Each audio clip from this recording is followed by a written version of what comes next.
السلام علیکم، عظمیٰ صدیق ناولز میں خوش آمدید۔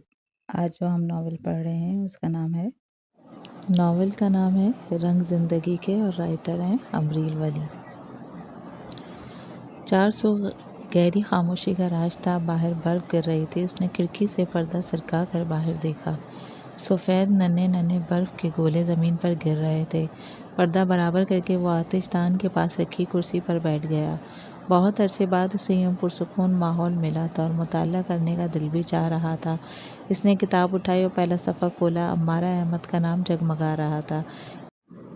یہ کتاب اسے عمارہ نے تحفتاً دی تھی۔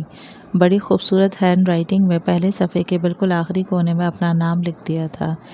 اس کا نام پڑھ کر اس کے ہونٹ مسکرا اٹھے۔ عمارہ نے اسے یہ کتاب 1 ماہ پہلے دی تھی اور آج اسے فرصت ملی تھی کہ کتاب کھول سکے۔ اس نے پڑھنا شروع کیا۔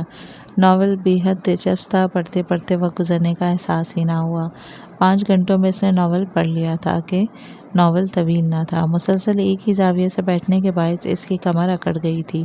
وہ کمر پر ہاتھ رکھ کر کھڑا ہو گیا۔ چلتے ہوئے اس نے پھر سے پردہ سرکایا اور باہر جھانکا۔ برف باری تھم چکی تھی۔ وہ گہری سانس لیتا سیڑھیاں چڑھنے لگا۔ عمارہ احمد کا دیا ہوا تحفہ اس کے ہاتھ میں تھا۔ اس نے دائیں ہاتھ پر بندھی گھڑی میں وقت دیکھا۔ رات کے 3 بج رہے تھے۔ عمارہ 12 بجے تک سو جاتی تھی۔ اس وقت وہ گہری نیند میں ہوگی۔ یہ جاننے کے باوجود اس نے اپنے پاکٹ سے موبائل نکالا اور پیغام لکھا: تمہارا دیا گیا ناول میں پڑھ چکا ہوں۔ اتنے خوبصورت تحفے کا شکریہ، اور اس کے نمبر پر بھیج دیا۔ اپنے کمرے میں آ کر اس نے شانوں پر پھیلی چادر اتار کر سائیڈ پر رکھی۔ ہیٹر بند کیا۔ کمرہ کافی گرم ہو چکا تھا۔ وہ بستر پر لیٹ گیا اور آنکھیں مون لی۔ ذہن و دل عمارہ اور اس کے تحفے سے ہٹ چکے تھے۔ اب وہ ساری باتیں سوچ رہا تھا جو اسے بے چین رکھتی تھیں۔ وہ اس محبت کے بارے میں سوچ رہا تھا جس کا وہ مستحق تھا، مگر اسے غیر مستحق قرار دے کر اس سے اس کی جگہ تک چھین لی، فقط اس کی معصومیت کے باعث۔ اس سے ایک بہت بڑی غلطی ہو گئی تھی، مگر وہ غلطی اس کی زندگی کا ناسور بن چکی تھی۔ معافی طلب کرنے پر بس ایک گہری جامد خاموشی، یا خاموشی کب ٹوٹے گی اسے کچھ خبر نہیں تھی۔ آنکھوں کے کنارے گیلے ہونے لگے۔ انہی باتوں کو سوچتے سوچتے اس کی آنکھ لگ گئی اور وہ غافل ہو گیا۔ ہر رات اس کی بھیگی آنکھیں نیند سے گلے ملتی تھیں۔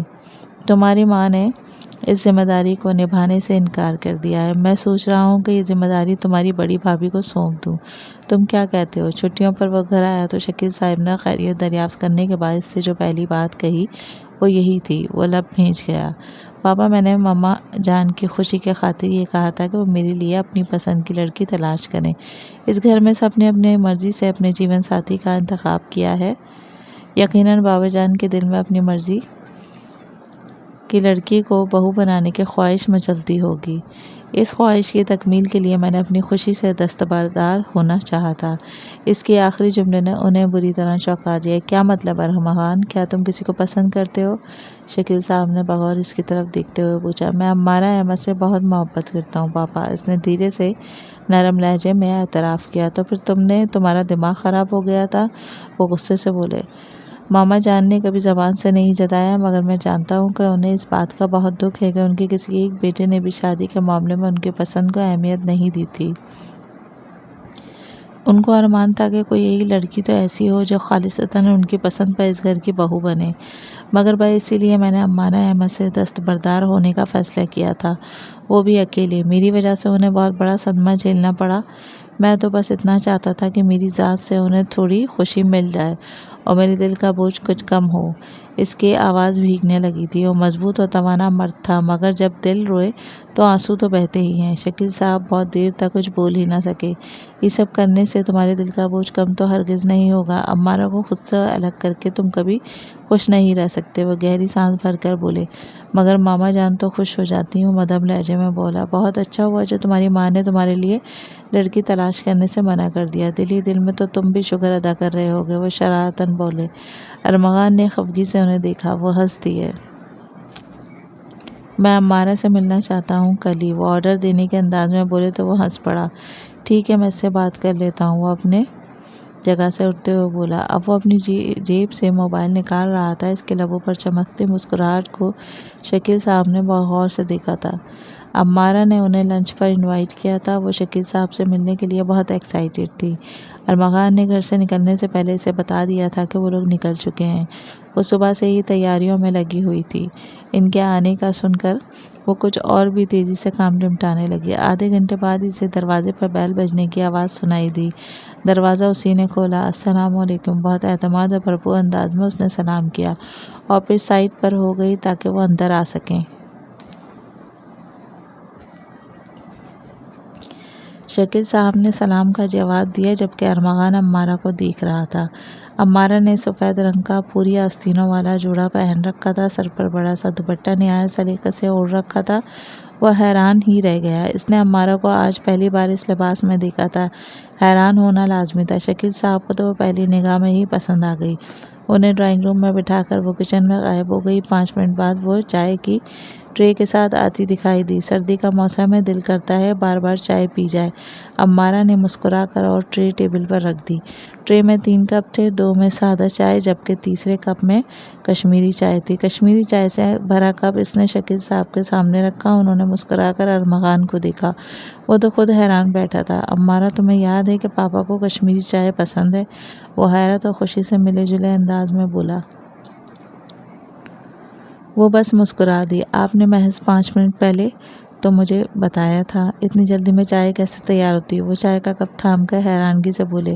اصل میں گھر سے نکلتے وقت انہوں نے مجھے میسج کر کے بتا دیا تھا کہ آپ لوگ آ رہے ہیں۔ پھر میں نے ٹائم کے حساب سے چائے بنائی اور باقی کام بھی نمٹا لیے تاکہ جب آپ لوگ پہنچے تو چائے تیار ہو اور میں زیادہ وقت آپ سب کے ساتھ گزار سکوں۔ مسکرا کر بے حد سادگی سے بول رہی تھی۔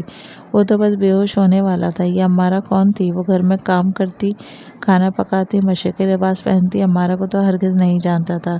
شکیل صاحب امارہ سے چھوٹی چھوٹی باتیں کرتے رہے۔ ان کے انداز سے ظاہر ہو رہا تھا کہ انہیں امارہ بہت پسند آئی ہے۔ وہ تو بس اس بدلی ہوئی امارہ کو دیکھتا رہا۔ ارمغان کے شدید اصرار پر وہ اس سے ملنے کے لیے راضی ہوئی تھی۔ وہ کوکنگ کلاسز لے رہی تھی اور سارا وقت کچن میں گزارتی تھی، اسی لیے کسی سے ملنے کے لیے وقت نکالنا مشکل تھا، مگر پھر بھی وہ آ گئی۔ ہلکے نیلے رنگ کی قمیض اور کھلا سا ٹراؤزر پہنے۔ سردی سے بچنے کے لیے اس نے ہلکے نیلے رنگ کی جرسی بھی پہن رکھی تھی۔ اس روز کی طرح آج بھی اس نے سر پر بڑے خوبصورت انداز میں دوپٹہ اوڑھ رکھا تھا۔ ارمغان اسے آتا دیکھ کر کرسی سے اٹھ کھڑا ہوا۔ یہ درمیانے درجے کا ریسٹورینٹ تھا۔ ارمغان کو دیکھ کر وہ تیزی سے اس کی سمت بڑھی۔ میں آج بہت مصروف تھی، بڑی مشکل سے ٹائم نکال کر آئی ہوں، وہ کرسی سنبھالتے ہوئے بولی۔ یہ سب کیا ہے امارہ؟ وہ بے حد سنجیدہ لہجے میں بولا۔ ساری رات وہ اس کے اندر آنے والی اتنی بڑی تبدیلی کے بارے میں سوچتا رہا۔ امارہ نے ناسمجھی سے اسے دیکھا۔ تم نے اپنا لائف اسٹائل کیوں تبدیل کر لیا؟ وہ اتنا سنجیدہ تھا کہ امارہ گھبرا گئی۔ ارمغان، کیا میں تمہیں اس طرح اچھی نہیں لگ رہی؟ وہ بری طرح پریشان ہو کر بولی۔ ارمغان نے بے اختیار اس کے سرد ہاتھ تھامے اور مسکرا دیا۔ اس کی مسکراہٹ دیکھ کر اس کا رکا ہوا سانس بحال ہوا۔ میں نے ایسا کب کہا کہ مجھے یہ سب اچھا نہیں لگ رہا؟ تم یہ سب کیوں کر رہی ہو؟ امارہ، تم جیسی ہو مجھے قبول ہو۔ میں تمہیں تمہاری شخصیت بدلنے کو مجبور نہیں کر رہا، نہ میں ایسا چاہتا ہوں کہ تم خود کو بدلو۔ تم اول روز سے جس طرح سے رہ رہی تھی تم اس میں ایڈجسٹ ہو چکی ہو۔ میری وجہ سے تم پریشان ہو، مجھے بالکل اچھا نہیں لگ رہا۔ وہ دھیرے سے مسکرائی اور اس نے کہا، ارمغان، تمہیں یاد ہے ایک بار میں اور تم شاپنگ کر رہے تھے تو ہمارے پاس سے ایک لڑکی گزری جس نے اس کا بڑا سا دوپٹہ اور اسکارف پہنا ہوا تھا۔ تم نے اسے بڑے احترام سے دیکھا تھا اور تب تم نے کہا تھا کہ عورت کا لباس ایسا ہونا چاہیے کہ مرد اسے دیکھتے ہی اس کی عزت کرنے پر مجبور ہو جائے۔ یہ بات تم نے بالکل بے اختیار کہی تھی۔ مجھے معلوم تھا کہ تم بھی چاہتے ہو کہ میں مغربی لباس پہننا چھوڑ دوں، مگر زبان سے کبھی نہیں کہا، صرف میرے جذبات کا خیال کر کے۔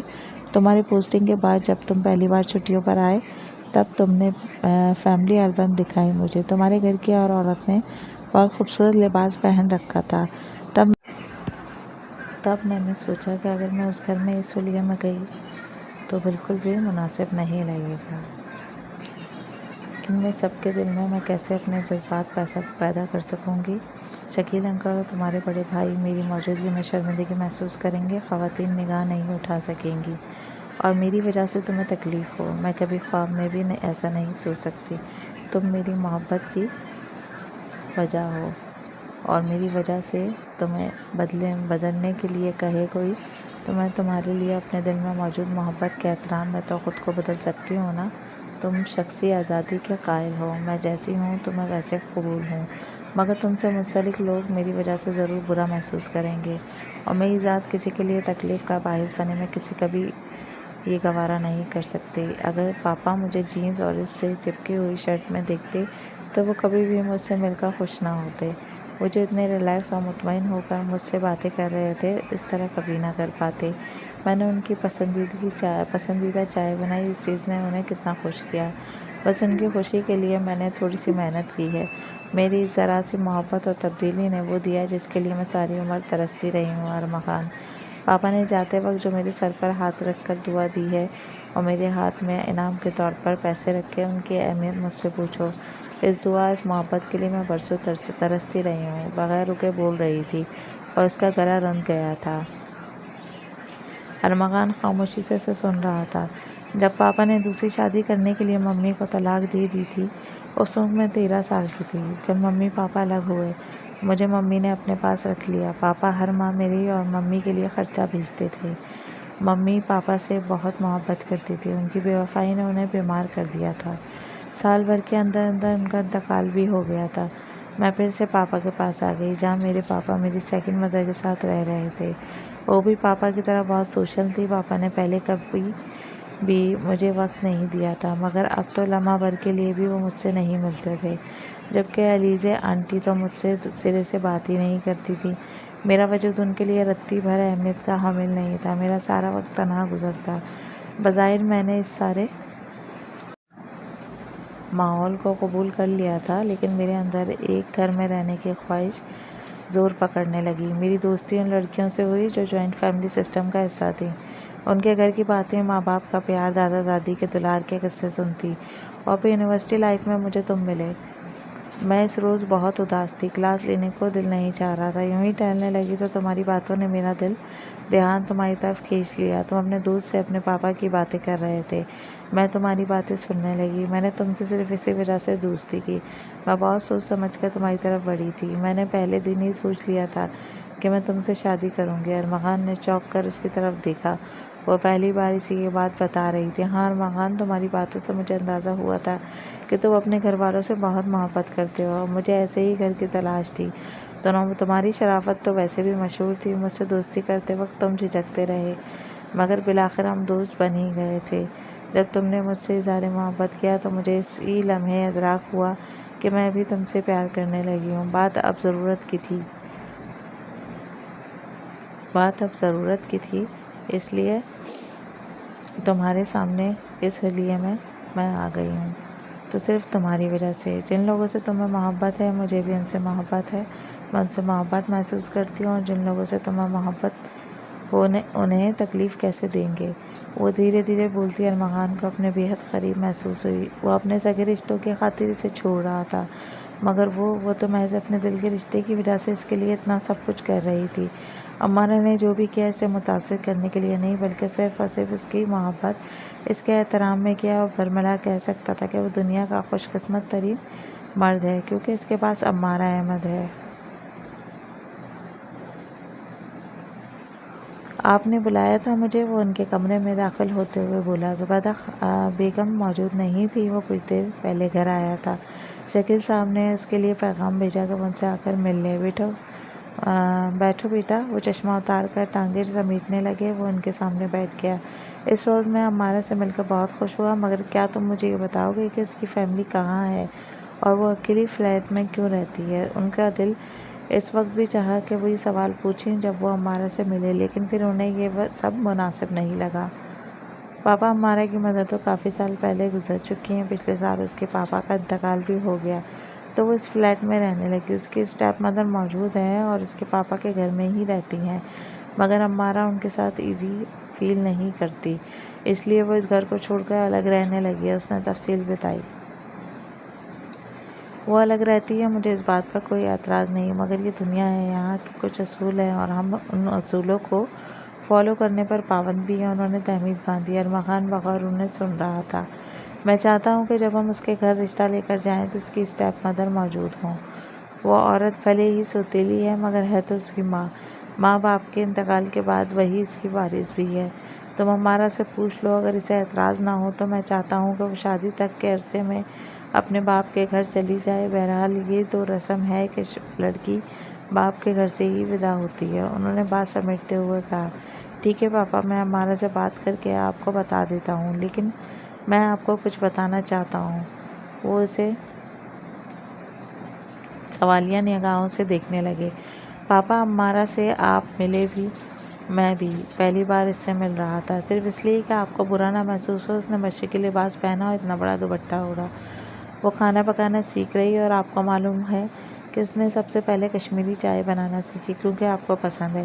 عمارہ نے جس ماحول میں وقت گزارا وہ بہت آزاد ہے، مگر صرف میرے خاطر اس نے اپنے آپ کو بدل لیا۔ میرے بغیر کہے وہ میرے دل کی بات سمجھ گئی، مگر اس کی اسٹیپ مدر آج بھی ویسی ہی ہیں جیسی ایلیٹ کلاس کی بیگمات ہوتی ہیں۔ وہی لباس، وہی طرز گفتگو، وہی نشست، وہ برخاست کا انداز۔ مجھے تو یہ بھی معلوم نہیں کہ وہ ہم سے ملنا بھی پسند کریں گی کہ نہیں، کیونکہ ایک تو ساری عمر انہوں نے عمارہ کو کوئی اہمیت نہیں دی، دوسری بات وہ یہ کہ دولت میں وہ ہم سے بہت اونچی حیثیت رکھتی ہیں۔ وہ بچپن سے ان کے قریب رہا تھا، اس لیے وہ ہر بات ان سے بلا جھجک کہہ دیتا تھا۔ ایک طرح سے ذہنی طور پر وہ انہیں تیار کر رہا تھا کہ انہوں نے ان سے اچھا رویہ رکھا نہ رکھا تو وہ اس بات کا برا نہ منائیں۔ بیٹا، بات یہ ہے کہ عمارہ ان سے اس لیے دور ہے کہ دونوں نے ایک دوسرے کے رشتے کو قبول نہیں کیا، مگر ان کے درمیان موجود جو رشتہ ہے اس کی اہمیت کبھی ختم نہیں ہو سکتی۔ ماں کی موجودگی میں وہ باپ کے گھر سے رخصت نہ ہو، یہ بات بہت غلط ہو جائے گی۔ میں نہیں چاہتا کہ عمارہ کے آنے سے پہلے ہی کوئی فضول بات ارد گرد گردش کرے اور بچی کو دکھ ہو۔ اگر علیزہ بیگم ہم سے اچھا رویہ نہیں رکھتی تو بھی کوئی بات نہیں، ہم برداشت کر لیں گے، لیکن اس کے لیے ہم عمارہ کو ساری زندگی دکھ نہیں دے سکتے۔ اگر علیزہ بیگم ہم سے اچھا رویہ نہ بھی رکھیں تو بھی کوئی بات نہیں، ہم برداشت کر لیں گے۔ ہو سکتا ہے کہ تم جو کچھ ان کے بارے میں سوچ رہے ہو وہ غلط ہو، ان کے گزشتہ رویے کو دیکھا جائے تو یہ امکان ہے، مگر گزرتا وقت تو بہت کچھ بدل دیا کرتا ہے۔ وہ رسان سے بولے۔ ارمغان نے ساری بات سن کر گہری سانس لی۔ اگر گزرتا وقت بدلاؤ لا سکتا تو ماما جان کے رویے میں کچھ تو لچک پیدا ہوتی، اس نے تھکے ہوئے لہجے میں کہا۔ شکیل صاحب نگاہ چرا گئے۔ تم تو اپنی ماں کو جانتے ہو بیٹا، ایک بار ان کے دل میں کوئی بات بیٹھ جائے تو بہت مشکل سے نکلتی ہے۔ انہیں وقت چاہیے، تم انتظار کرو، میں بھی انہیں سمجھاتا رہتا ہوں، یقیناً جلد ہی انہیں اس بات کا احساس ہو جائے گا کہ ان کا رویہ شدت پسند ہے۔ وہ اس کے کندھے پہ ہاتھ رکھ کر دلاسا دیتے ہوئے بولے۔ اس نے سر اٹھا کر انہیں عجیب سی نگاہوں سے دیکھا۔ پاپا ایک بات بتائیں، میں ماما جان کی سگی اولاد ہوں نا؟ اس کے لہجے میں عجیب سا درد تھا۔ شکیل صاحب نے بے اختیار سے دیکھا، کیونکہ کوئی بھی ماں اپنی سگی اولاد کے ساتھ اتنا نفرت انگیز رویہ نہیں رکھتی، کبھی بھی نہیں۔ وہ بول کر اپنی جگہ سے اٹھ کھڑا ہوا۔ شکیل صاحب کچھ بول ہی نہیں پائے تھے۔ وہ پلٹا تو دروازے پر زبیدہ بیگم کو کھڑے پایا۔ وہ شاید ابھی آئی تھیں، وہ موجود ہوتا تو وہ کمرے میں سے نہیں نکلتی۔ اگر وہ ان کے کمرے میں آ جاتا تو کسی اور کمرے میں بیٹھ کر اس کے باہر نکلنے کا انتظار کرتی۔ یقیناً وہ اس کی موجودگی سے لاعلم تھی، اس لیے آ گئی تھی۔ ارمغان نے ایک نظر انہیں دیکھا اور بنا کچھ کہے باہر نکل گیا۔ وہ اسے جاتا دیکھتی رہ گئیں۔ وہ بیگ پیک کر کے جانے کے لیے بالکل تیار کھڑی تھی۔ اس نے اپنے پاپا کے گھر جانے کا فیصلہ کر لیا تھا، ارمغان کی وجہ سے۔ وہ اس کی بات ٹالے ایسا تو ناممکن تھا۔ وہ اس گھر کی دیواروں سے ٹپکتی وحشت سے گھبرا کر بھاگی تھی اور اب صرف اور صرف ارمغان کے خاطر وہ اس گھر واپس جا رہی تھی۔ علیزہ بیگم کو اس نے فون کر کے بتا دیا تھا کہ وہ واپس آ رہی ہے۔ اس کی واپسی کا سن کر وہ کچھ حیران ہوئی تھی۔ ان کی خوشی کی وجہ عمارہ کو سمجھ نہیں آئی۔ وہ تو ان سے فون پر ہی ساری تفصیل پوچھ لینا چاہتی تھی، مگر اس نے جلدی سے اللہ حافظ کہہ کر فون بند کر دیا۔ وہ ان کے اتنے دوستانہ رویے پر شدید حیران تھی، گو کہ پہلے بھی ان میں روایتی دشمنی تو نہیں تھی، مگر لا تعلقی تھی اور ان کا لہجہ اسے حیران کر رہا تھا۔ ڈرائیو کر کے وہ گھر پہنچی۔ پورے 1 سال بعد اس نے یہاں قدم رکھا تھا۔ اس گھر سے اس کی ایک بھی خوشگوار یاد وابستہ نہیں تھی، مگر پھر بھی اسے اچھا محسوس ہو رہا تھا۔ علیزہ اس کی شدت سے منتظر تھی۔ اسے دیکھ کر ان کے لبوں پر بڑی خوبصورت مسکراہٹ پیدا ہوئی اور انہوں نے اسے خود سے لگا لیا۔ وہ بس حیران ہوتی رہی۔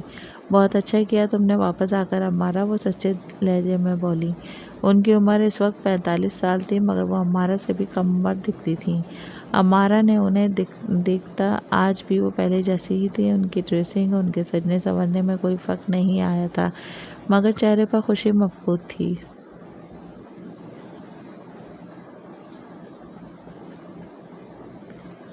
وہ مسکراہٹ غائب تھی جو شوہر کی موجودگی میں ان کے چہرے پر سجتی تھی۔ وہ جتنی بے باک اور ماڈرن تھی، مگر محبت کے معاملے میں کافی مشرقی رہیں۔ احمد صاحب سے پیار کیا تھا تو بس ان سے ہی جڑی رہی۔ ان کے جانے کے بعد بھی وہ یہیں رہائش پذیر تھیں۔ نہ جانے کتنے لوگوں نے انہیں پروپوز کیا، مگر ان کا دل نہ مانا۔ ریڈ کلر کی ہاف بلاؤز ساڑی میں وہ آج بھی غضب ڈال رہی تھیں۔ وہ صوفے پر بیٹھ گئی، جبکہ علیزہ ان کے سامنے بیٹھ گئی۔ تم نے واپسی کا فیصلہ کیا؟ میں بہت خوش ہوں تمہارے آنے سے، لیکن وجہ بتاؤ گی کہ اچانک سے تم؟ وہ اس کو دیکھتے ہوئے بولی۔ امارا کے چہرے پہ مسکراہٹ بکھر گئی۔ اور تم نے ایسی ڈریسنگ کب سے شروع کر دی؟ انہوں نے اس کے کپڑوں کی طرف اشارہ کر کے حیرت سے کہا تھا۔ ان کے لہجے میں صرف حیرت تھی اور بس کچھ ہی دن ہوئے ہیں، وہ مسکرا کر فوراً بولی۔ کوئی خاص وجہ تو ہوگی؟ کیوں؟ وہ شرارت سے بولی تو امارا چھپ گئی اور اسبات میں سر ہلا دیا۔ اصل میں شادی کرنے والی ہوں، وہ سکون سے بولی۔ علیزے کے لیے یہ خبر شدید حیرانی کا باعث تھی۔ ارمغان کی فیملی کافی مذہبی ہے، اس لیے میں نے سوچا کہ اپنے لباس کو تبدیل کر لوں۔ اگر مجھے اس گھر کو اپنا بنانا ہے تو ان کے رنگ میں رنگنا ہوگا۔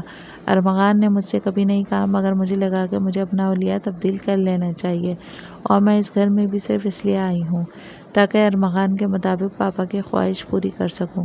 ارمغان کے پاپا چاہتے ہیں کہ میری شادی ہی اسی گھر سے ہو، آپ کی موجودگی میں۔ آپ ہی میری بڑی ہیں، وہ ساری معاملات آپ سے ڈسکس کرنا چاہتے ہیں۔ اس نے ساری تفصیل مختصراً بتا دی۔ علیزہ نے خاموشی ہو گئی۔ وہ سوچ رہی تھی کہ ارمغان کی محبت نے اسے کتنا تبدیل کر دیا ہے۔ وہ ان لوگوں کے بارے میں کتنا سوچ رہی ہے جن سے اس کا رشتہ بھی اب تک نہیں ہوا ہے، اور ایک وہ ہیں۔ اگر وہ اس سے محبت کرتی تو آج یوں تنہا نہ ہوتی۔ آج وہ اسے محض اپنی شادی کی اطلاع نہ دے رہی ہوتی، بلکہ وہ ہر بات میں ان سے ان کی مرضی پوچھتی تھی۔ ان کے اندرونی عجیب سا خالی پن اتر آیا تھا۔ وہ تو خوش ہو گئی تھی کہ اس گھر کا خالی پن کم ہو جائے گا۔ احمد صاحب کے جانے کے بعد تو ان کی مصروفیات بے حد کم ہو گئی تھیں۔ اکیلی جانے کا دل ہی نہ چاہتا تھا، اس لیے وہ عموماً گھر پہ ہی پائی جاتی تھی۔ انہوں نے گہری سانس بھر کر اس در و دیوار کو دیکھا اور سر جھکا دیا۔ دل میں ڈھیروں ملال اتر آئے تھے۔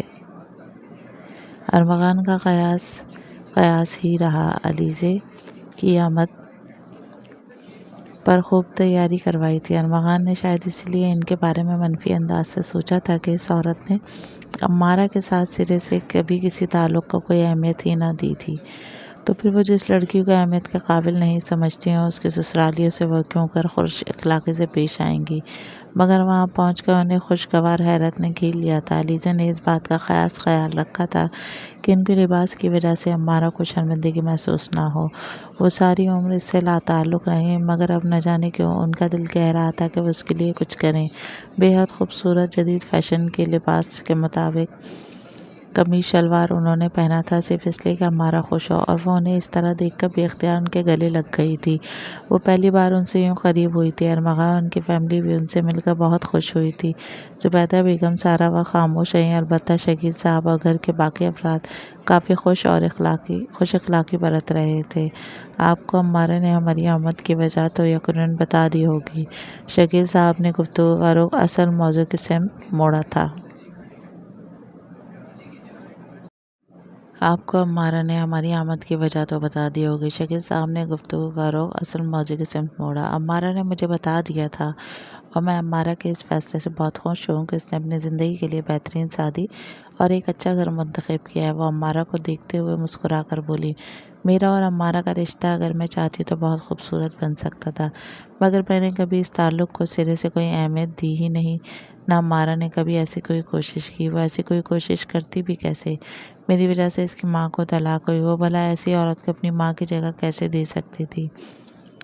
ان کے لہجے میں شرمندگی تھی۔ امارا نے سر اٹھا کر انہیں دیکھا۔ وہ پہلی بار ایسی کوئی بات کر رہی تھی۔ اب جب اس کے پاپا نہیں رہے تو اب مجھے اپنی غلطیوں کا احساس ہوتا ہے۔ اب مجھے جو وقت گزر گیا ہے وہ واپس نہیں آ سکتا، اس لیے میں سوچتی ہوں جو بچا ہے اسے ہم اچھا بنا سکتے ہیں۔ ان کی بات پر ارمغان نے بے اختیار زبیدہ بیگم کی طرف دیکھا، مگر وہ اس کی طرف متوجہ ہی نہیں تھی۔ آپ نے بہت اچھا کیا جو عمارہ کو اس گھر سے رخصت کروانے کا سوچا۔ اب جب کہ آپ لوگ مجھے عمارہ کی ماں کی حیثیت دے رہے ہیں تو میں بھی عمارہ کے لیے کچھ کرنا چاہتی ہوں۔ اس کی شادی کی ساری تیاریاں میں خود کروں گی اور بہت دھوم دھام سے عمارہ کو اس گھر سے رخصت کروں گی۔ وہ مسکرا کر بولی۔ عمارہ خاموشی سے انہیں دیکھ رہی تھی، دل نہ جانے کیوں بھر آیا تھا۔ شکیل صاحب کو بھلا کیا اعتراض ہو سکتا تھا؟ عمارہ بہانہ بنا کر اٹھ گئی۔ آج اپنی سگی ماں کچھ زیادہ ہی یاد آ رہی تھی۔ اس نے ایک نظر لاؤنج میں لگی اپنے پاپا کی تصویر کو دیکھا اور کچن میں آ گئی تاکہ آنسو بہا سکے۔ دونوں گھروں میں شادی کی تیاریاں زور و شور سے جاری تھی۔ پری کے سارے جوڑے بڑی بھابھی نے اپنی پسند سے خریدے تھے۔ ان کی چوائس بہت زبردست تھی۔ اپنی ہونے والی سب سے چھوٹی دیورانی سے وہ اس سلسلے میں ایک بار بھی مل بھی آئی تھی۔ ارمغان انہیں بہت عزیز تھا، اسی حوالے سے عمارہ بھی انہیں عزیز ہو گئی تھی۔ عمارہ کی عادتوں کی وجہ سے وہ اسے بہت پسند کرنے لگی تھی۔ تاریخ طے ہونے کے بعد ہی گھر میں ڈھولک رکھ دی گئی۔ ارمغان کے چاروں بھائی، اس کی بھابھیاں، ان کے بچے، ان کے گھر کے آخری بیٹے کی شادی پر بہت پرجوش تھے۔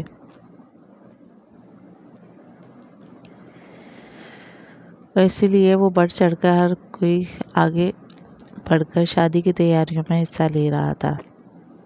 تاریخ طے ہونے کے چند دن بعد ہی گھر میں ڈھولک رکھ دی گئی تھی۔ ارمغان کے چاروں بھائی، اس کی بھابھیاں اور ان کے بچے سب شریک تھے۔ گھر کے سب لوگ اس وقت لاؤنج میں جمع تھے۔ محلے کی چند لڑکیاں بھی موجود تھیں اور خوب ہنگامہ مچا رکھا تھا۔ گانوں کی آواز بند کمرے کو چیرتی اندر آ رہی تھی۔ زبیدہ بیگم کو نیچے جانے کا کوئی ارادہ نہیں تھا۔ ڈھولکی ہی ہے، کون سا مہندی کی رسم ہے جو میری شمولیت ناگزیر ہو، یہ ان کی سوچ تھی، اس لیے بیڈ پر دراز رہی۔ آپ بھی نیچے چلیے، وہ انہیں دیکھتے ہوئے بے لچک لہجے میں بولے، مگر وہ انسنی کر کے لیٹی رہیں۔ آپ پر کسی بات کا اثر ہوتا بھی ہے؟ خدا نے آپ کو نہ جانے کس مٹی سے بنایا ہے۔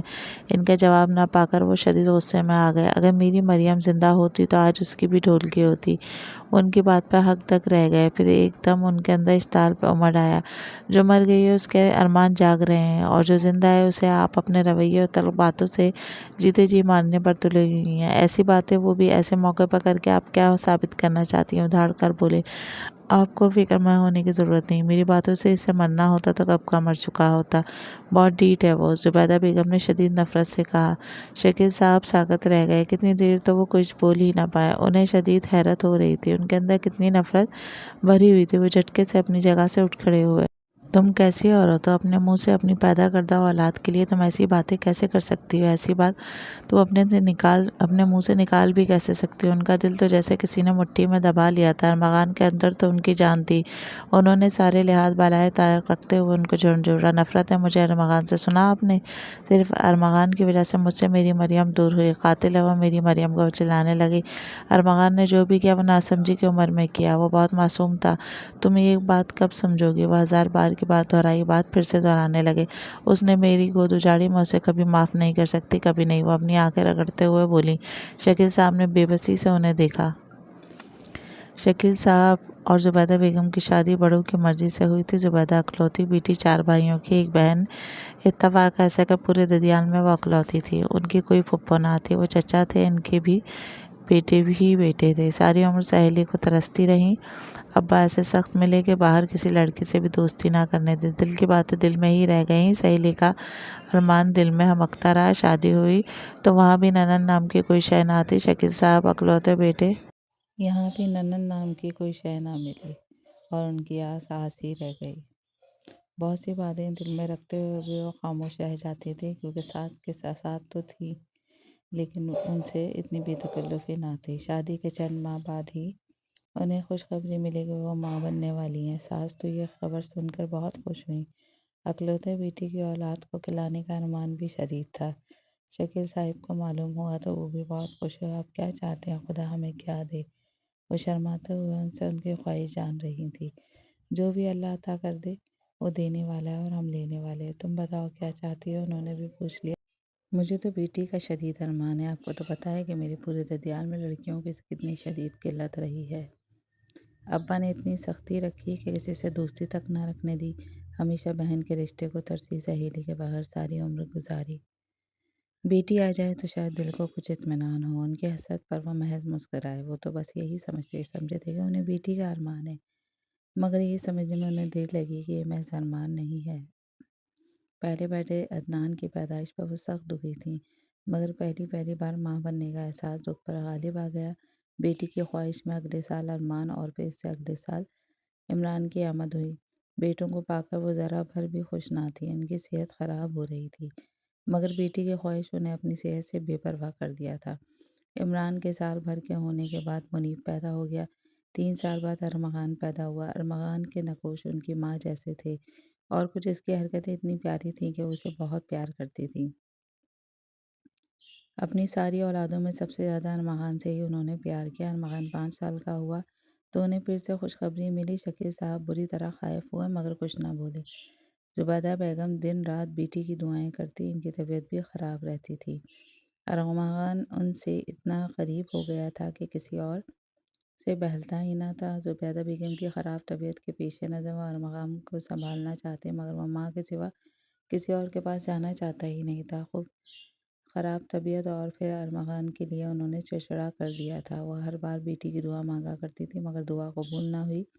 اس بار خدا نے ان کا ارمان پورا کر دیا۔ مریم پیدا ہوئی تو وہ نہ جانے کتنے دیر تک بے یقینی کی کیفیت میں رہی۔ خوشی کی شدت نے ان کی زبان ہی بند کر دی تھی۔ آنسو تھے کہ رکنے کا نام ہی نہ لے رہے تھے۔ ان پر شادی مرگ کسی کیفیت طاری ہو گئی تھی۔ مریم اس گھر کی پہلی بیٹی تھی۔ پورا گھر خوشی سے جیسے پاگل ہو گیا تھا، سوائے ارمغان کے۔ جب سے مریم پیدا ہوئی تھی وہ بری طرح نظر انداز ہو رہا تھا۔ ہر کوئی مریم مریم کرتا رہتا۔ زبیدہ بیگم تو جیسے مریم کی ہو کر رہ گئی تھی۔ چاہے ساری دنیا اس سے دور ہو جاتی، مگر وہ جس سے سب سے زیادہ محبت کرتا تھا وہی اسے بھول بیٹھی تھی۔ وہ تو ہر شے کو بھول گئی تھی۔ مریم ذرا سا روتی تو وہ بے تحاشا گھبرا جاتی۔ اسے ذرا سی تکلیف ہو جاتی تو ان کے ہاتھ پاؤں پھول جاتے۔ ان کی اس درجہ دیوانگی پر شکیل صاحب کبھی مسکرا دیتے تو کبھی جھنجھلا جاتے۔ پورا گھر ڈسٹرب ہو کر رہ گیا تھا۔ یوں لگتا تھا کہ زبیدہ بیگم پہلی بار سالوں بعد ماں بنی ہے، اس لیے ان سے یہ خوشی سنبھالے نہ جا رہی ہے۔ ارمغان بری طرح سے نظر انداز ہو رہا تھا۔ اس بات کو محسوس ہی نہیں کر رہی تھی۔ ان کی توجہ حاصل کرنے کے لیے وہ بستر گیلا کر دیتا، عجیب و غریب حرکتیں کرتا۔ ارمغان کی ان حرکتوں کا مطلب سمجھنے کے بجائے وہ الٹا اس سے زچ ہو جاتی، اسے مارتی۔ وہ معصوم سا بچہ تھا، بس اتنا سمجھ رہا تھا کہ ان کے گھر آنے والی اس مریم نے اس سے اس کی ماں کو چھین لیا ہے اور اسے اپنی ماما جان کو واپس پانا تھا۔ ان کا پیار، ان کی توجہ مریم پر سے ہٹا کر خود پر لانی تھی۔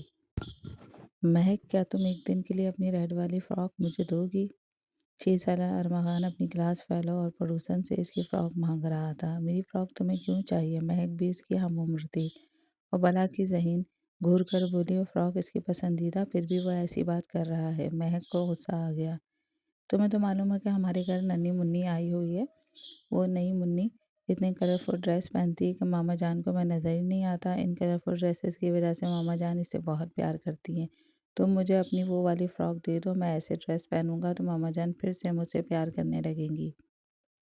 وہ اپنی سمجھ کے مطابق وجہ تلاش کر رہا تھا۔ مگر تم تو بوائے ہو نا، بوائز تو ایسے ڈریسز کبھی نہیں پہنتے۔ اسے پھر سے اعتراض ہوا۔ مجھے بھی پتہ ہے کہ بوائز فراک نہیں پہنتے، مگر میں تو صرف ماما جان کی وجہ سے فراک پہنوں گا نا۔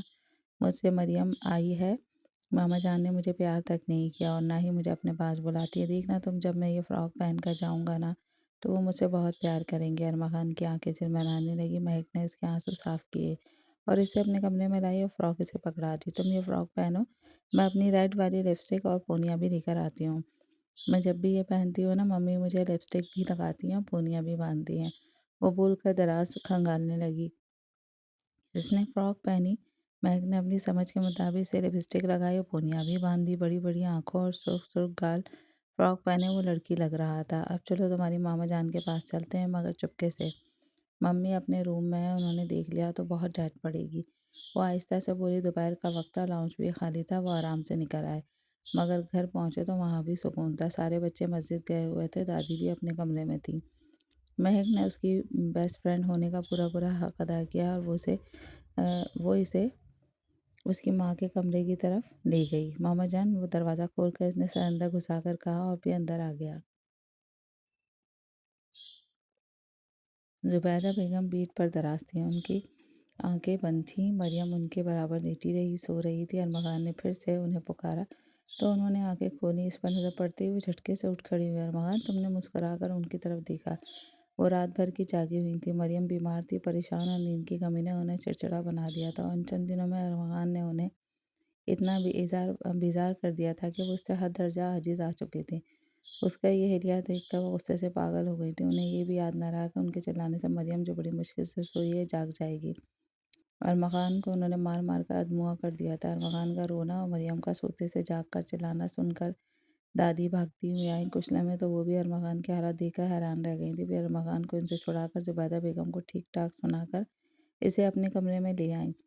وہ اس سے پوچھنا چاہتی تھی کہ اس نے یہ سب کیوں کیا، مگر وہ بلک بلک کر رو رہا تھا۔ اسے روتا چہرہ دیکھ کر ان کی آنکھوں میں بھی آنسو ہو گئے۔ اس کا چہرہ بالکل سرخ ہو گیا تھا، اس کے چہرے پر انگلیوں کے نشانات چھپ گئے تھے۔ انہوں نے ارمغان کو خود سے بھینچ لیا۔ شکیل صاحب کی واپسی پر وہ انہیں زبیدہ بیگم کے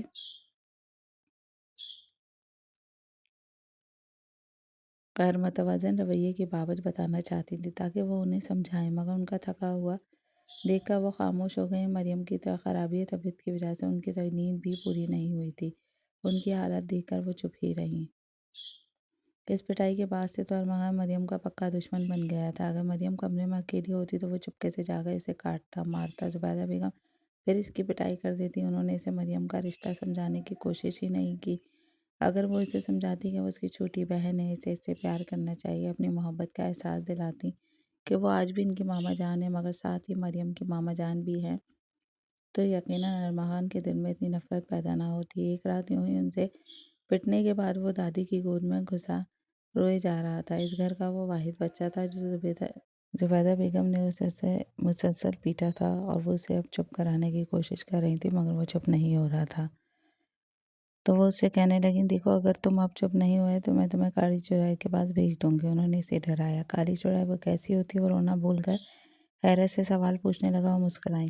کالی چڑیل بالکل کالی ہوتی ہے، اس کی سرخ سرخ آنکھیں بہت بڑی بڑی ہوتی ہیں، لمبے لمبے دانت اور لمبے لمبے ناخن ہوتے ہیں۔ وہ اسے حلیہ بتانے لگی۔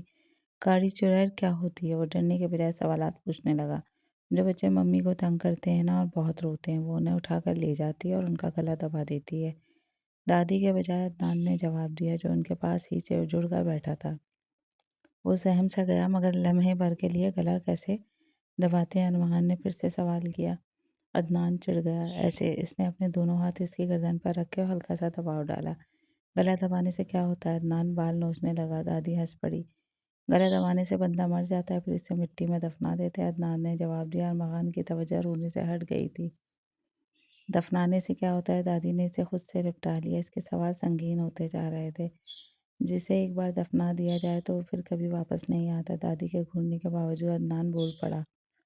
انہیں نہیں معلوم تھا کہ اسے بہلانے کے لیے دیا جانے والا جوابات اس کے دماغ پر کس طرح اثر کریں گے۔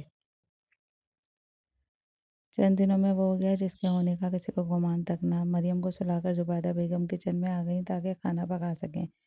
بچوں کے آنے سے پہلے کھانا تیار ہو گیا تھا۔ ارمغان کی چھٹی پہلے ہو جایا کرتی تھی۔ اسکول گھر سے قریب ہی تھا، اسے دادی لے کر آیا کرتی تھی۔ دادی ہی اسے اسکول چھوڑنے جایا کرتی تھی۔ اسکول سے آ کر اس نے کپڑے تبدیل کیے اور زبیدہ بیگم کے کمرے میں آ گیا۔ مریم سوئی ہوئی تھی۔ اٹیچ باتھ سے پانی گرنے کی آواز آ رہی تھی۔ وہ نہایت خاموشی سے بیڈ پر چڑھ گیا۔ تم گندی ہو، کالی چڑیل سے بھی زیادہ گندی۔ ارمغان نے نفرت سے اس کے گال پر چٹکی کاٹی۔ مریم گھبرا کر جاگ گئی۔ تم نے میری ماما کو مجھ سے چھین لیا، آئی ہیٹ یو۔ اس کی آنکھیں ڈبڈبائیں، پھر اس کے بال نوچے اور وہ رونے لگی۔ شٹ اپ، چپ کرو ورنہ میں تمہارا گلا دبا دوں گا۔ یہ جملہ ادا کرتے ہی اس کے ذہن میں جماکا ہوا تھا۔ گلا دبانے سے بندہ مر جاتا ہے اور پھر اسے مٹی میں دفنا دیا جاتا ہے۔ گلا کیسے دباتے ہیں؟ ایسے ایسے اپنے گلے پر عدنان کے ہاتھوں کا دباؤ محسوس ہوا۔ اس کے ننھے ہاتھ میں روتی مریم کے قریب بڑھنے لگے۔ پھر کوئی واپس نہیں آتا، بندہ مر جاتا ہے، مٹی میں دفنا دیا جاتا ہے۔ اس نے اپنے چھوٹے سے جسم کی ساری طاقت اپنے ہاتھوں کو دے دی تھی۔ مریم کی آنکھیں باہر کو ابھر آئی تھیں۔ واش روم کا دروازہ کھلا تھا۔ ارمغان نے گھبرا کر اس سے دیکھا، اس کے ہاتھ اب بھی مریم کی گردن پر تھے۔ تبھی دادی ارمغان کو دیکھنے کمرے میں آئی تھی۔ وہ کافی دیر سے انہیں دکھائی نہیں دیا تھا۔ اسے دیکھ کر تو وہ بھی منجمد ہو گئی۔ مریم کا ساکت وجود، ارمغان کا پسینے سے تر چہرہ، واش روم کے دروازے پر کھڑی ساکت زبیدہ، انہیں لگا ان کا دل بند ہو جائے گا۔ وہ دلہن بنی، پوری سپور سجی، پھولوں سے بھرے بیٹھ کے عین وسط میں برا جمان تھی۔ اس کی سب سے بڑی خواہش پوری ہو گئی تھی۔ بروکن فیملی کے ممبر کو آج ایک پورا خاندان مل گیا تھا۔ محبتوں کو ترسی ہوئی وہ لڑکی خوشی سے چھلکتے آنسوؤں کو بار بار صاف کر رہی تھی۔ اتنی خوشی تھی وہ کہ اس نے زبیدہ بیگم کے رویے کو محسوس کیا ہی نہیں تھا۔ دروازہ کھلنے کی آواز پر وہ بالکل سیدھی ہو بیٹھی۔ وہ کبھی بھی شرمیلی نہیں رہی تھی، مگر آج اسے شرم آ رہی تھی۔ ارمغان مناسب قدم اٹھاتا اس کے قریب آ کر بیٹھ گیا۔ آف وائٹ شیروانی جس پر سرخ کام کیا گیا تھا پہنے ہوئے بہت اچھا لگ رہا تھا۔ اس کا بڑا دل چاہ رہا تھا کہ وہ نظر اٹھا کے اسے دیکھے کہ وہ دلہا بنا کیسا لگ رہا ہے، مگر اس کی ہمت نہ ہوئی۔ اب بھی وہ شرمائی لجائی گہرے سرخ رنگ کے لہنگے میں نگاہیں جھکائے بیٹھی تھی۔ ارمغان نے اس کے مہندی سے سجے ہاتھوں کو تھام لیا۔ آئی لو یو امارا، گو کہ وہ پہلے بھی اس سے اظہار کر چکا تھا، مگر اسے یوں لگا جیسے اس کے کان پہلی بار یہ الفاظ سن رہے ہوں۔ وہ اندر تک سرشار ہو گئی اور مسکرائی۔ آج تو تم میرے تصور سے بھی کہیں زیادہ حسین لگ رہی ہو، وہ لو دیتی نگاہوں سے اسے دیکھتے ہوئے بولا۔ اس کا اثر مزید جھک گیا۔ ارمغان کو وہ شرماتی اتنی پیاری لگ رہی تھی کہ اس کا جی چاہا وہ اسے دیکھتا رہے۔ یہاں اسے منع کون کر رہا تھا؟ وہ بھی جی بھر کر اسے دیکھنے لگا۔ امارا نے اسے خاموش دیکھ کر سر اٹھایا اور پھر سر جھکا دیا۔ وہ ہنس پڑا۔ امارا، تم میری بیوی بن چکی ہو، میری بہترین دوست، محبوبہ اور بیوی بھی، اس لیے آج میں تم سے کچھ شیئر کرنا چاہتا ہوں۔ وہ تہمید باندھ رہا تھا۔ امارا نے سر اٹھا کر اسے دیکھا۔ وہ گہری سنجیدگی سے اسے دیکھ رہا تھا۔ میں نے 6 سال کی عمر میں اپنی چھوٹی 3 ماہ کی بہن کا گلا دبا کر اسے مار ڈالا تھا۔ ارمغان نے بڑی مشکل اور تکلیف سے سچائی کا اعتراف کیا۔ امارا کی آنکھیں پھٹی کی پھٹی رہ گئیں۔ وہ اسے بتاتا رہا۔ وہ شوق میں تھی۔ میرے غصے اور نفرت نے مجھ سے سب کچھ چھین لیا۔ مریم کی ڈیتھ کے بعد ماما جان نیم پاگل سے ہو گئی تھیں۔ انہیں مریم سے عشق تھا اور میں نے ان سے ان کی مریم کو چھین لیا۔ یہ بات گھر کے لوگوں کے علاوہ اور کوئی کسی کو بھی معلوم نہیں کہ مریم کی موت میری وجہ سے ہوئی۔ مریم ان دنوں بیمار تھی۔ سب کو کہا کہ ہیضے کے باعث اس کا انتقال ہو گیا۔ ارمغان کی آنکھیں سرخ ہو گئی تھیں۔ میں نے جو بھی کیا صرف ماما جان کو واپس پانے کے لیے کیا،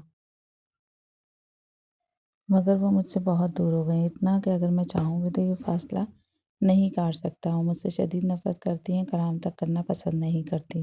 مجھ سے منسلک ہر شے سے انہیں نفرت ہے۔ وہ گہرے دکھ بھرے لہجے میں بول رہا تھا۔ وہ اتنی حیران اور ساتھ ہی پریشان ہو گئی تھی کہ کچھ بول ہی نہ پا رہی تھی۔ وقت گزرنے کے ساتھ ساتھ ان کی نفرت میں اضافہ ہوتا گیا۔ وہ مجھے اس گھر میں دیکھنا تک نہیں چاہتی۔ اگر میں مر گیا تو مجھے یقین ہے وہ آخری بار میرا چہرہ دیکھنے کی خواہش بھی نہیں کریں گی۔ ارمغان کی سفاکی سے کہنے پر وہ کانپ گئی۔ تم کیسی باتیں کر رہے ہو ارمغان؟ وہ دہل کر بولی۔ جو بھی کہہ رہا ہوں حقیقت پر مبنی ہے۔ میں جانتا ہوں کہ تم یہاں اس گھر میں سب کے درمیان رہنا چاہتی ہو، مگر ہم یہاں اس گھر میں نہیں رہ سکتے۔ میں تو خیر بچپن سے ان کی نفرت سہتا آ رہا ہوں، مگر تم یہ سب برداشت نہیں کر پاؤ گے، اس لیے میں نے فیصلہ کیا ہے کہ ہم جلد از جلد واپس چلے جائیں۔ تم میرے ساتھ چلو گی نا؟ وہ امید لیے پوچھ رہا تھا۔ امارا نے اس بات میں سر ہلا دیا۔ تھینک یو سو مچ، وہ خوشی سے بولا۔ اسے معلوم تھا کہ وہ اس کی باتیں سن کر دکھی ہوئی ہے۔ اس کے باوجود اس نے یہاں سے جانے کے لیے دل سے حامی بھری تھی۔ محض ارمغان کی خاطر اس نے اقرار کیا تھا۔ امارا کی فرمانبرداری نے اسے سرشار کر دیا تھا۔ دن تیزی سے گزر رہے تھے۔ ولیمے کے بعد علیزہ نے انہیں ہنی مون کے لیے ٹکٹس گفٹ کیے تھے۔ 2 دن میں ساری تیاری کر کے وہ جانے کے لیے تیار تھے۔ جاتے وقت سارے گھر والے ان سے مل رہے تھے، صرف زبیدہ بیگم ہی نہیں تھی۔ امارا نے شکیل صاحب سے ان کا پوچھا تو وہ ٹال گئے۔ ان کے جانے کے بعد وہ غصے سے بھرے کمرے میں آئے۔ امارا تم سے مل کر جانا چاہتی تھی، مجھے جھوٹ بولنا پڑا کہ تم خراب طبیعت کی وجہ سے دوا کھا کر سو رہی ہو، وہ افسوس بھرے لہجے میں بولے۔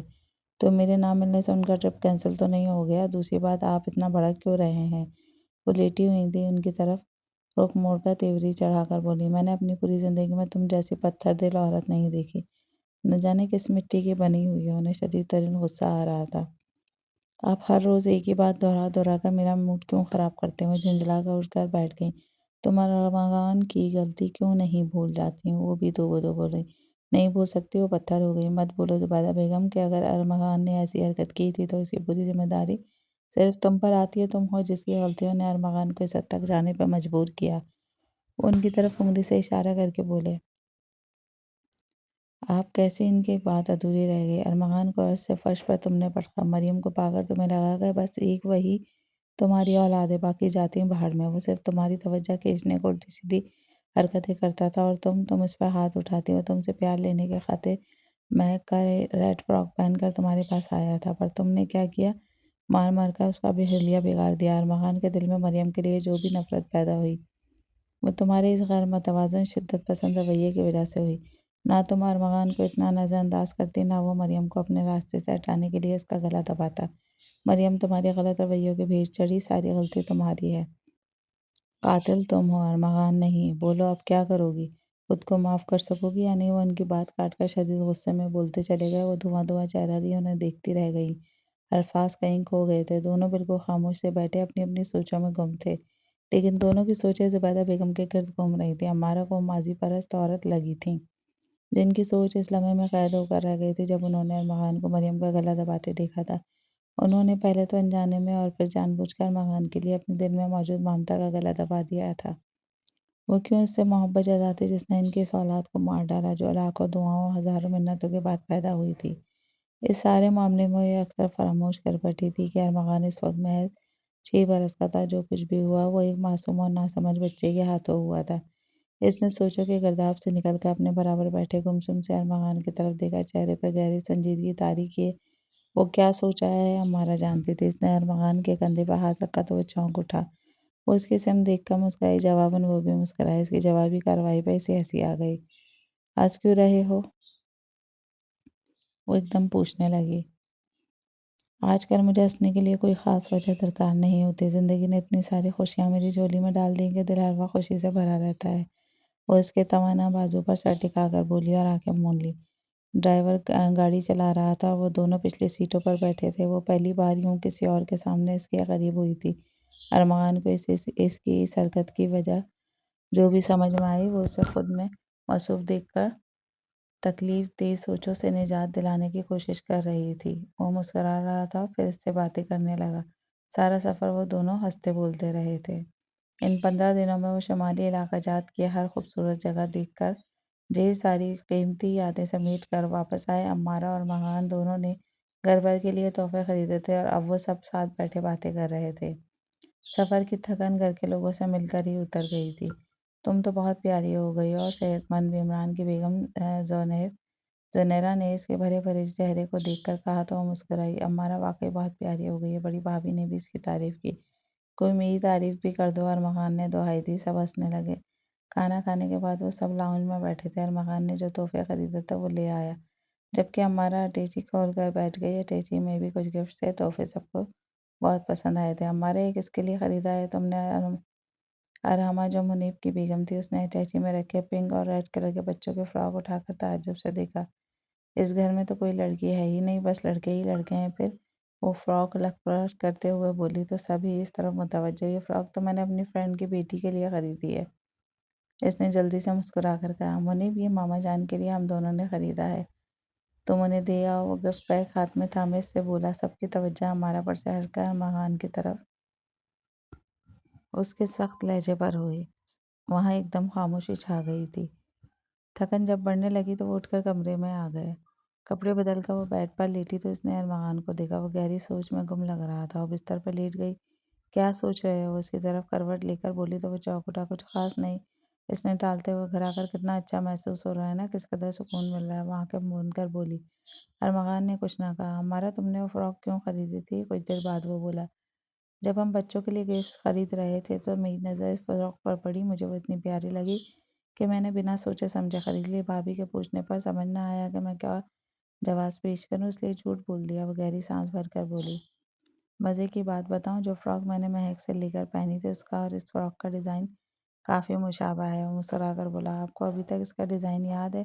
اس کا مطلب آپ کافی ذہین ہیں۔ وہ شرارت سے بولی۔ تو اب تک تم مجھے کوئی اونگا بونگا سا بندہ سمجھ رہی تھی؟ وہ اسے گھور کر بولا تو وہ مسکر کلکلا اٹھی۔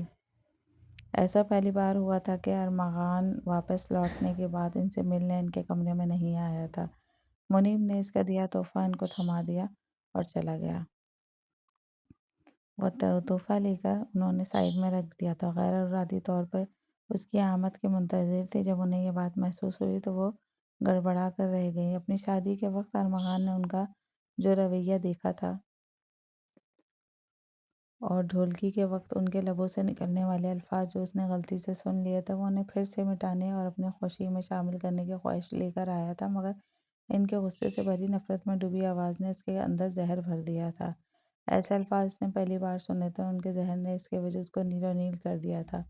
وہ جاتے قدموں کی آواز تو زبیدہ بیگم نے بھی سنی تھی، اور پہلی بار ان کا دل دھک سے رہ گیا تھا۔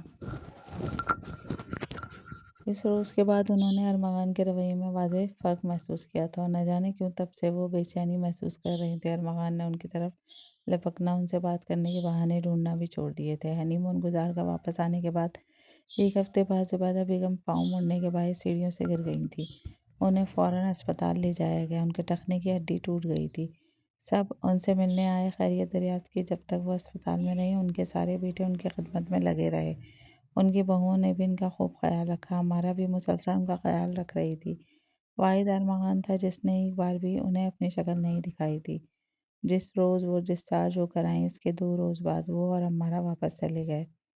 ارمغان کی چھٹیاں ختم ہو گئی تھیں اور اب اسے جانا تھا۔ ارمغان ان سے ملنے بھی نہیں آیا تھا۔ وہ منتظر رہیں، کیوں وہ خود بھی انجان تھیں۔ وہ خود اپنے کمرے کی کھڑکی میں کھڑی ان کی گاڑی کو جاتا دیکھتی رہیں۔ امارا کو چند ہی دنوں میں بھرے بھرے گھر میں رہنے کی اتنی عادت ہو گئی تھی کہ اب یہاں اس ٹھنڈے علاقے کے خوبصورت ماحول میں بھی اس کا دل نہیں لگ رہا تھا۔ دل تو اس کا وہیں شکیل ولا میں رہ گیا تھا۔ بے شمار محبت کرنے والوں اور ننھی معصوم شرارتیں کرنے والوں کے بیچ شروع کے دن ان کے لیے بہت مشکل ثابت ہو رہے تھے۔ اسے خود پر حیرت ہو رہی تھی کہ اتنے سال تنہا رہنے کے باوجود بھی وہ اتنی جلدی اتنے سالوں پرانی عادت کیسے بھول گئی۔ سالوں سے وہ اکیلی رہتی آ رہی تھی، جبکہ ارمغان بھی اس کے ہمراہ تھا، پھر بھی اسے یہاں رہنا اچھا نہیں لگ رہا تھا۔ بیزاریت اور بوریت سے بھرے دنوں میں اسے خوشخبری ملی کہ وہ ماں بننے والی ہے۔ دونوں بہت خوش تھے۔ ارمغان شکیل صاحب کو یہ خبر سناتے شرما رہا تھا۔ وہ بہت زیادہ خوش تھے اور انہوں نے تو ضد لگا لی کہ وہ واپس آ جائیں۔ اس کا کوئی ارادہ نہیں تھا، مگر امارا کی ضد اور اس کی طبیعت کے پیش نظر وہ مان گیا اور ٹرانسفر کے لیے درخواست دے دی۔ 5 ماہ بعد کہیں درخواست قبول ہوئی اور اس کا ٹرانسفر اپنے شہر ہو گیا۔ امارا بے حد خوش تھی۔ ارمغان بھی اسے خوش دیکھ کر خوش تھا۔ گھر آنے کے بعد سے سبھی اس کا بہت خیال رکھ رہے تھے۔ وہ یہاں بہت خوش محسوس کر رہی تھی۔ زبیدہ بیگم کا رویہ ہنوز ویسا ہی تھا۔ وہ ان کی بہو ہے، ماں بننے والی ہے، انہوں نے کچھ نہ پوچھا۔ امارا کو ان سے رویے نے آبدیدہ کر دیا تھا۔ ارمغان کچھ زیادہ ہی خاموش طبع ہو گیا تھا۔ ہمہ وقت خاموش رہتا۔ پہل تو وہ سمجھی کہ اسے آفس کی کوئی ٹینشن ہے، مگر جب اسے پرانے ہیلز کھول کر اپنی اور اپنی ماما جان کی تصویریں دیکھ کر روتے ہوئے پایا تو اسے سمجھ آ گیا کہ وہ کیوں اتنا چپ ہو گیا۔ وہ تیزی سے اس کے پاس آئی تھی۔ وہ تو یہی سمجھی کہ ارمغان نے سمجھوتا کر لیا یا پھر اس بارے میں سوچنا چھوڑ دیا، مگر وہ تو آج بھی وہیں کھڑا تھا۔ ارمغان وہ جیسے اتنا ہی بول پائی۔ اسے سمجھ تو نہیں آ رہا تھا کہ اسے کیسے دلاسا دے۔ مجھے کچھ سمجھ نہیں آتا کہ میں کیا کروں۔ ایسا کون سا اسم پڑھ کر ماما جان سے کہوں کہ مجھ سے پیار کرنے لگے ہیں، مجھے اپنا لیں، ان کے اندر جو نفرت ہے وہ ختم ہو جائے۔ وہ روتے ہوئے بول رہا تھا۔ امارا بھی رونے لگی۔ وہ ارمغان کو ڈھونڈتے ڈھونڈتے یہاں آئی تھی۔ اسٹور روم کی لائٹ جلتی دیکھ کر وہ یوں ہی اندر داخل ہوئی۔ وہ اندر موجود ہوگا، یہ تو اس کے وہم و گمان میں بھی تھا۔ وہ یہاں بے حد تکلیف میں بھی تھا۔ اسے زبیدہ بیگم پر شدید غصہ آیا اور ارمغان پر بے تحاشا ترس۔ امارا، یاد ہے تمہیں جب تم مجھ سے کہا کرتی تھی کہ تم خود کو بہت بدقسمت تصور کرتی ہو کہ تمہاری ماما تمہیں اس وقت چھوڑ کے چلی گئیں جب تمہیں ان کی سب سے زیادہ ضرورت تھی، اور تب میرے دل میں یہ خیال آتا تھا کہ اگر تمہیں میں اپنی حقیقت بتا دوں تو تمہیں میرے لیے بدقسمت لفظ بھی سب سے چھوٹا محسوس ہوگا۔ مجھے تو ہر لمحہ ان کی نفرت سہنی پڑتی ہے۔ ان کا دل میری وجہ سے ٹوٹ گیا۔ غلطی ہو گئی، کیا کروں میں؟ وہ اپنے بال نوچتے ہوئے تڑپ کر بولا۔ ارمغان پلیز، وہ اسے سمجھانا چاہتی تھی، مگر وہ اس کیفیت میں ہی نہیں تھا۔ زبیدہ بیگم کھڑی تھیں۔ اس کی جیسے ہی دروازے پہ نظر پڑی، شاید وہ وہاں کسی کام سے آئی تھیں۔ امارا انہیں دیکھ کر چپ ہو گئی اور اٹھ کھڑی ہوئی۔ آنٹی، دیکھ رہی ہیں نا آپ کی نفرت سہ کر ان کا کیا حال ہو گیا ہے۔ خدا کا واسطہ بس کر دیں، وہ روتے ہوئے بولی۔ زبیدہ بیگم چپ کھڑی رہیں۔ ان کا چہرہ زرد ہو رہا تھا۔ ارمغان اٹھ کھڑا ہوا۔ رہنے دو امارا، پتھروں سے سر ٹکرایا جائے تو صرف چوٹ ہی حاصل ہوتی ہے، وہ تلخ لہجے میں بولا۔ زبیدہ بیگم نے اسے دیکھا۔ اس کی آنکھیں سرخ ہو رہی تھیں۔ میں تمہارا گناہ کبھی نہیں بھول سکتی۔ ان کے دل کو اس کی حالت دیکھ کر کچھ تو ہوا تھا، مگر وہ ضدی لہجے میں بولی۔ تو پھر کیا چاہتی ہیں آپ مجھ سے؟ میرا گناہ آپ معاف نہیں کر سکتی، میری غلطی آپ بھول نہیں سکتے، تو پھر آپ کیا چاہتی ہیں؟ وہ چلا کر بولا۔ پھر ایک دم جیسے اس کے ذہن میں دھماکہ ہوا۔ اوہ، اب سمجھا میں، آپ مریم کی موت کا بدلہ چاہتی ہیں نا؟ وہ جیسے چونک کر بولا، امارا تو امارا، وہ بھی اس کی بات پر ساکت رہ گئے۔ میں الفاظ ان کے منہ میں رہ گئے تھے۔ میں نے آپ کی مریم کا گلا دبا کر اسے مار ڈالا تھا نا، آپ بھی میرا گلا دبا کر مجھے مار ڈالیں، حساب برابر ہو جائے گا، ٹھیک ہے نا؟ ٹھیک کہہ رہا ہوں نا میں؟ وہ انہیں ہوش میں نہیں لگ رہا تھا۔ وہ ان کے قریب آیا۔ ارمغان، بکواس بند کرو، وہ چلا کر بولی۔ ان کے تو وہم و گمان میں بھی نہ تھا کہ وہ اس نہج پر بھی سوچ سکتا ہے۔ اس نے ان کے دونوں ہاتھ اپنی گردن پر رکھ لیے۔ امارا آنکھیں پھاڑے دیکھ رہی تھی۔ میں نے آپ کی مریم کا گلا دبا کر مار ڈالا تھا نا، تو آپ بھی یہی کریں۔ وہ ان کے دونوں ہاتھوں پر سختی سے اپنے ہاتھ جمائے زور ڈال رہا تھا۔ امارا گھبرا کر قریب آئی۔ ارمغان، کیا کر رہے ہو؟ چھوڑو۔ وہ اپنی پوری طاقت لگانے لگی۔ تبھی امارا نے دیکھا، اور زبیدہ نے بھی، کہ اس کے ہاتھوں کی گرفت ڈھیلی ہو گئی تھی۔ وہ لڑکھڑایا اور دیوار کے ساتھ ٹکرا کر گر پڑا۔ ارمغان، زبیدہ بیگم تڑپ کر چلائی تھیں۔ ان کی چیخ پورے گھر میں گونجی تھی۔ اتنا ہائی بی پی، اور وہ بھی اس عمر میں؟ ڈاکٹر حیرت سے پوچھ رہا تھا۔ ارمغان بستر پر دراز تھا۔ امارا قریب بیٹھی مسلسل رو رہی تھی۔ ارما اسے چپ کروانے کی کوشش کر رہی تھی۔ سب اس کے کمرے میں جمع تھے۔ زبیدہ بیگم نگاہیں جھکائے مجرم سی کھڑی تھی۔ ڈاکٹر کی بات پر سب ان کی طرف دیکھنے لگے، انہیں خوش رکھنے کی کوشش کریں اور پریشانیوں سے دور رکھیں۔ وہ دوائیں لکھنے کے ساتھ ساتھ ہدایت بھی دے رہے تھے۔ پھر ڈاکٹر کے جانے کے بعد سب آہستہ آہستہ ان کے کمرے سے جانے لگے۔ ارمغان بی پی ہائی ہونے کے باعث بے ہوش ہو گیا تھا۔ ہر وقت سوچنے اور پریشانی نے اسے اعصاب اتنے کمزور کر دیے تھے کہ ہمارے کے آنسو اس کے ہاتھوں پہ گر رہے تھے۔ اسے وہ لمحہ یاد آیا جب وہ ٹوٹے شہتر کی طرح زمین بوس ہوا تھا۔ اسے گرتا دیکھ کر وہ سانس لینا بھول گئی تھی۔ ذہن جیسے معاف ہو گیا تھا۔ ارمغان کی حالت دیکھ کر اس کی اپنی طبیعت خراب ہو رہی تھی۔ مسلسل رونے سے وہ نڈال ہو گئی تھی۔ وہ اب بھی رو رہی تھی۔ امارا، ارمغان نے مدھم لہجے میں اسے آواز دی۔ وہ سر اٹھا کر اسے دیکھنے لگی۔ پلیز خاموش ہو جاؤ، مت رو، تمہارے رونے سے مجھے تکلیف ہوتی ہے۔ وہ اٹھ کر بیٹھا اور بیچارگی سے بولا تھا۔ امارا اور شدت سے رونے لگی۔ ارمغان نے اسے خود سے لگا لیا۔ وہ اس کے سینے سے لگ کر سسکتی رہی۔ آپ کے سوا میرا اور کوئی نہیں اس دنیا میں۔ اگر آپ کو کچھ ہو گیا تو میں بھی مر جاؤں گی۔ وہ اس کی شرٹ مضبوطی سے سامے لگ رہی تھی۔ اس نے امارا کے گرد اپنی گرفت کچھ اور مضبوط کر لی تھی۔ کچھ نہیں ہوا مجھے، میں بالکل ٹھیک ہوں۔ بس اب تم رونا بند کرو۔ ارمغان نے اس کے آنسو صاف کیے۔ ارمغان، ہم یہاں نہیں رہیں گے۔ اس نے سر اٹھا کر اس سے کہا۔ وہ مسکرایا۔ ٹھیک ہے، تم فارغ ہو جاؤ، پھر ہم یہاں سے چلے جائیں گے، دور چلے جائیں گے۔ وہ اس کے آنسو صاف کرتے ہوئے بولا۔ اس نے آنکھیں موند لیں۔ وہ تنہا اپنے کمرے میں بیٹھی کیوں رو رہی ہے؟ انہیں کچھ سمجھ نہیں آ رہا تھا۔ انہیں تو لگتا تھا کہ اگر ارمغان کبھی مر بھی گیا تو وہ نہیں روئیں گی، لیکن اس کی ذرا سی طبیعت خراب ہو جانے پر ان کا دل کیوں بند ہو گیا تھا؟ اسے روتا بلکتا دیکھ کر منجمد کیوں ہونے لگی تھیں؟ اگر انہیں ارمغان سے اتنی ہی نفرت ہے تو پھر اس کی یہ حالت دیکھ کر تو انہیں مطمئن ہو جانا چاہیے تھا، مگر وہ اتنی بے قرار کیوں ہو گئی تھیں؟ ان کے اندر درد کیوں اٹھ رہا تھا؟ ان کے قلب میں ٹیس اٹھتی محسوس ہو رہی تھی۔ انہیں سمجھ نہ آئی، وہ بس روتی رہیں۔ ارمغان کی طبیعت خراب ہونے کے بعد سے امارا کو بھی جیسے چپ لگ گئی تھی۔ وہ سارا دن اپنے کمرے میں رہتی، جائے نماز پر کھڑی نہ جانے کون سے نوافل ادا کرتی تھی۔ اس کی دعائیں طویل ہوتی جا رہی تھیں۔ بچا کچا وقت بہت تیزی سے گزرا تھا۔ صبح سویرے اس کی طبیعت خراب ہوئی تھی۔ ارمغان اسے اسپتال لے آیا۔ اس کے ساتھ ارما بھابھی اور بڑی بھابھی آئی تھیں۔ زبیدہ بیگم منتظر کھڑی رہیں، مگر کسی نے بھی ان سے کچھ نہ کہا۔ ان کو اس رویے نے بہت تکلیف دی تھی۔ امارا کو لیبر روم میں لے جایا گیا تھا۔ وہ تینوں باہر کھڑے تھے۔ شکیل صاحب بھی پہنچ گئے تھے۔ کافی انتظار کے بعد لیڈی ڈاکٹر باہر آئیں۔ مسز امارا، ارمغان کے ہسبینڈ کون ہیں؟ وہ آہستہ لہجے میں پوچھ رہی تھی۔ وہ تیزی سے ان کے قریب آیا۔ میں ہوں امارا کا ہسبینڈ، وہ جلدی سے بولا۔ مبارک ہو، اللہ نے آپ کو بیٹی کی رحمت سے نوازا ہے۔ وہ مسکرا کر بولی تو وہ شاک رہ گیا۔ کچھ مہینے پہلے جب الٹرا ساؤنڈ کروایا تھا تو پتہ چلا تھا کہ بیٹا ہے۔ یقیناً ڈاکٹر نے اس سے غلط بیانی کی تھی۔ ان کی بات سن کر تو اس پر ایسی کیفیت طاری ہوئی کہ وہ کچھ بول ہی نہ پایا۔ ارمغان تو ارمغان، سبھی شدید حیرت میں تھے۔ شکیل صاحب نے نرس کے ہاتھوں سے بچی کو لیا۔ ان کے دل کی عجیب سی کیفیت ہو رہی تھی۔ کچھ ایسی ہی کیفیت ان کے دل میں اس وقت بھی ابھری تھی جب انہوں نے مریم کو تھاما تھا، اور آج بھی وہ بالکل وہی احساس محسوس کر رہے تھے۔ خدا کی قدرت کہ بچی کی شکل صورت بالکل مریم جیسی تھی۔ ان کی آنکھیں ڈبڈبا سی گئیں۔ بڑی بھابھی نے سب کو فون کر کے خوشخبری دی۔ وہ سب امارا کے پاس آ گئے۔ اس کا چہرہ زرد ہو رہا تھا، چہرے پہ عجیب سی چمک تھی۔ دن رات کی مانگی دعائیں پوری ہو گئی تھیں۔ امارا بالکل ٹھیک تھے اور بچی بھی، لہٰذا انہیں شام تک ڈسچارج کر دیا گیا۔ ارحمہ نے فون کر کے کسی کو بھی اسپتال آنے سے منع کر دیا تھا کہ وہ لوگ گھر آ رہے تھے۔ اس گھر کی پہلی بیٹی آ رہی تھی، شاندار استقبال ہو رہا تھا، ڈھیر سارے پھول ان پر نچھاور کیے گئے، کیا چھوٹے کیا بڑے، سبھی اس گھر کی پہلی بچی کو گود میں بھرنے کے لیے بےتاب تھے۔ ان سب کی بے شمار محبت و جوش و خروش دیکھ کر اس کی آنکھیں جھلملا گئیں، ایسے ہی گھر کی تو چاہ تھی اسے۔ ارمغان میں ماما جان کے کمرے میں جانا چاہتی ہوں، اس نے ارمغان سے کہا۔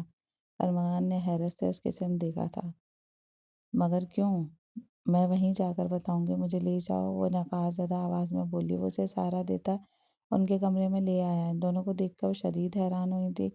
تیزی سے امارہ کے قریب آئے اور اسے بیڈ پر لٹا دیا۔ میں آپ سے کچھ کہنے آئی ہوں، اس نے شرمندہ سی زبیدہ بیگم کو دیکھ کر کہا۔ ارمغان کا غصے اور نفرت نے مریم کو آپ سے دور کر دیا۔ اگر ہم آپ کی مریم آپ کو پھر سے لوٹا دیں تو کیا آپ ارمغان کو اپنا لیں گی؟ وہ نہ چاہتے ہوئے بھی بولتے ہوئے رو پڑی تھی۔ تبھی شکیل صاحب اندر آئے۔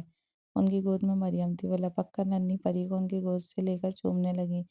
وہ اسے دیوانہ وار چومے جا رہی تھیں، مسلسل رو رہی تھی۔ ارمغان کمرے سے باہر نکلنے لگا۔ ارمغان وہ اسے کمرے سے باہر نکلتا دیکھ کر جلدی سے پکار بیٹھی۔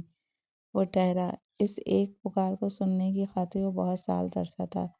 زبیدہ بیگم اس کے قریب آئیں، اس کا چہرہ ہاتھوں میں تھام کر بوسہ دیا۔ ارمغان نے آنکھیں بند کر لیں۔ آنسو لکیر کی صورت اس کے چہرے پر پھیل رہے تھے۔ وہ اسے چومتے رہے، اس لمس کے لیے وہ کتنا بے قرار تھا۔ اور پھر انہوں نے اسے اپنے سینے سے لگا لیا۔ وہ بلند آواز سے رو رہی تھی۔ دونوں بس روئے جا رہے تھے، دونوں کو لفظوں کی ضرورت ہی نہیں رہی تھی۔ خون کے رشتے ہوتے ہی ایسے ہیں۔ امارہ بھیگی آنکھوں سے یہ جذباتی منظر دیکھ رہی تھی۔ ماما جان، ہم اس کا نام مریم رکھیں گے، امارہ نے مسکرا کر کہا تو انہوں نے اس بات میں سر ہلا دیا۔ ساری نفرتیں ختم ہو گئیں اس ننھی سی جان کی وجہ سے۔ امارہ نے دل میں خدا کا شکر ادا کیا۔ ارمغان نے اسے ایک خاندان دیا اور اس کی دعاؤں نے ارمغان کو اس کی ماما جان